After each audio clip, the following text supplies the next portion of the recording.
Hello everyone and welcome back to Building Nations. In this episode we are going to be continuing work on this castle and we'll see where it goes.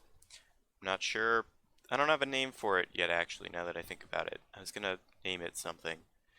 It usually takes me a while anyway. I'm sure I'll figure it out by the time I'm done. Maybe. I don't know. Anyway, building time. Alright, so, as per usual, I forgot to press the record button when I started building, but I noticed it soon, so that's a good thing, I suppose. All I really did was make the bottom part stone and stone brick, and the top cobblestone, because it's like the base is more fortified than the top, but they're still both made out of stone, so that just kind of helps to reinforce that. And I added polished andesite in the corners just to add some more like detail in the reinforcement of those two towers.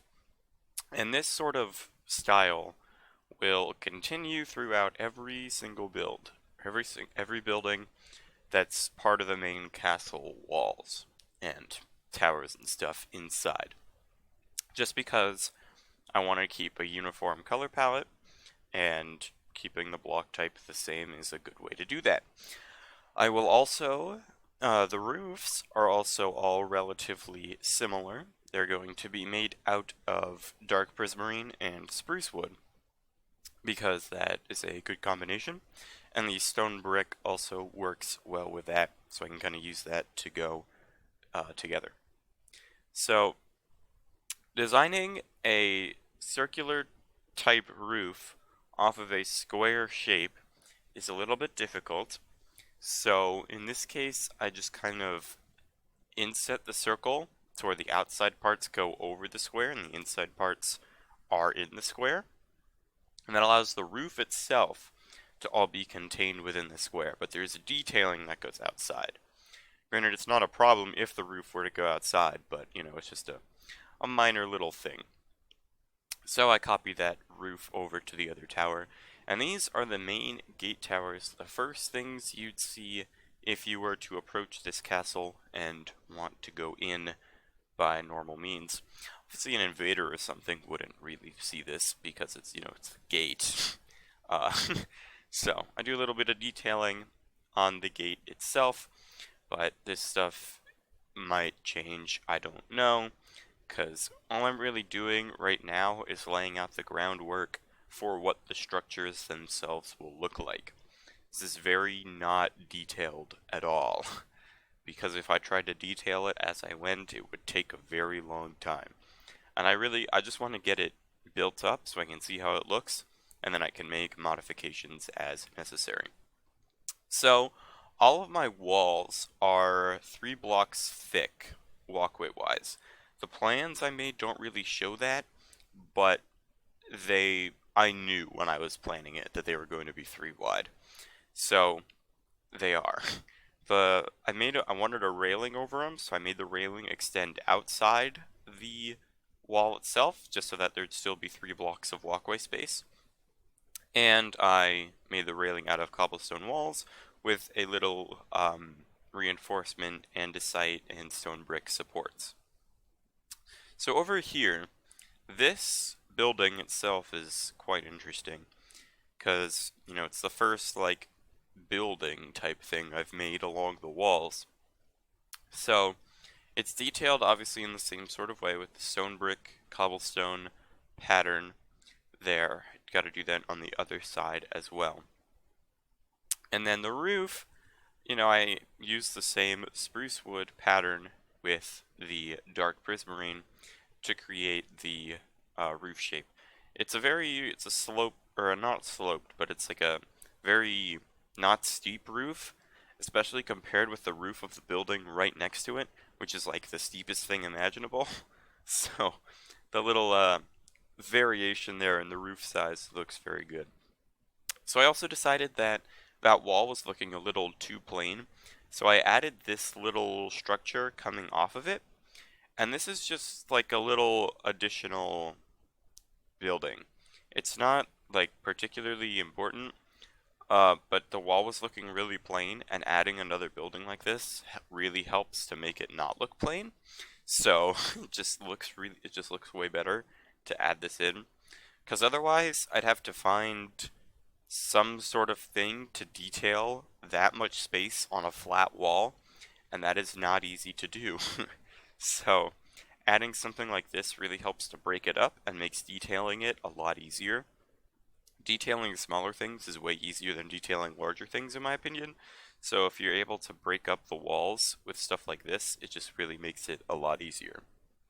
So, the building right here, I eventually ended up deciding that I wanted this building to be longer because as it is right now, the roof just look really odd and strange, and the way it connected with the wall, it just did not really work well. So as I'm building it, it just needed to be longer. So I'll get there in a minute. But the rest of the building itself is different from the other buildings because this one has wood in the walls and not stone only. It's like the little thing jutting out rather than another part of the wall.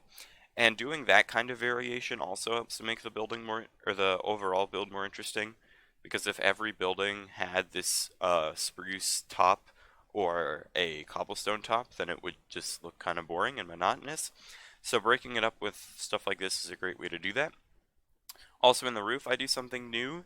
I add in spruce wood pillars with cobblestone walls on top as part of the roof, just to break it up a bit, because otherwise it would be really long and prismarine, and it wouldn't look good. So, did that. Extending this building is what I'm doing right now, and it looks a little odd, um, but it works out in the end.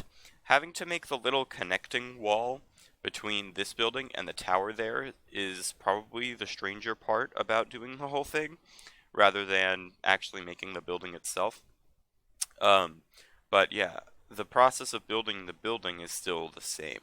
It's just the spruce wood with the spruce logs combined together with oh, those are slabs, not walls. Oops, my bad. With the slabs on top to create the roof pattern I need. And then I just replace all of the light blue concrete with dark prismarine. Something else I could do is replace the dark prismarine with something else, maybe like regular prismarine. But I will probably do that later and not immediately when I'm building the rest of these, just because it I just need to get it out and then I can change it as needed. Especially with World Edit, it's way easier to make adjustments like that because I can just replace all the blocks. Though doing the stairs is kind of weird because they might not face in the right direction, but that's fine. That's a minor thing. Okay, so now I changed the slabs to walls because it looks better. The cobblestone slabs. It looks more like supports now and not like I'm capping off the wood with a slab. And that difference just looks good to me. So originally I had that little spruce wall in the same place as the wood, and I decided against that just because it looked kind of weird and didn't really make sense, especially with the main stone body below this building. So I decided to change that. I also made the overhang mostly polished andesite and kept the wood there as just more decoration than actual supporting material. And I like the way that looks. I think it's good. It helps break up the variation as well, just to make that side of the house more interesting. So then there's the wall. Same wall as everything else, just had to modify it to be a different shape after making the modifications to the building. So this tower is built in a very similar way to the other towers I've made, with the same stone brick cobblestone gradient, polished andesite corners. The main interesting thing about this one is the roof, because of how large it is. So I wanted there to be a circular roof, but obviously since there's a square base, you have to make some modifications. And the circle I made overhung the walls by a lot. So I decided to add these little um, downward things to make it seem like the roof is being supported more by the building and not just kind of floating. I also added in that ring of spruce wood to kind of separate the supporting material from the roof itself, since they're made out of the same thing. And now I had to make the tower shape. These shapes are some of the more difficult ones for me, just because they're kind of like odd, like it's more of a curve shape than a square one, and it's difficult for me to make. It doesn't look bad when you see it, but if you like really start to examine it, it just doesn't work as well. And that's something I need to step away from. Like, look at the big picture and not at the smaller details, especially when designing shapes like this, because if you focus on the details, it will never look right. So I just try to keep that in mind when I'm building things. Alright, I feel like by now you all kind of get the point as to what I'm doing. Every single building here, at least for now, is going to look somewhat like this, where I have this stone brick to cobblestone gradient, the andesite, the spruce wood, and dark prismarine roof with stone brick, all the way around to every single building and tower here. I could record it all, and I will, but not to be shown in a video.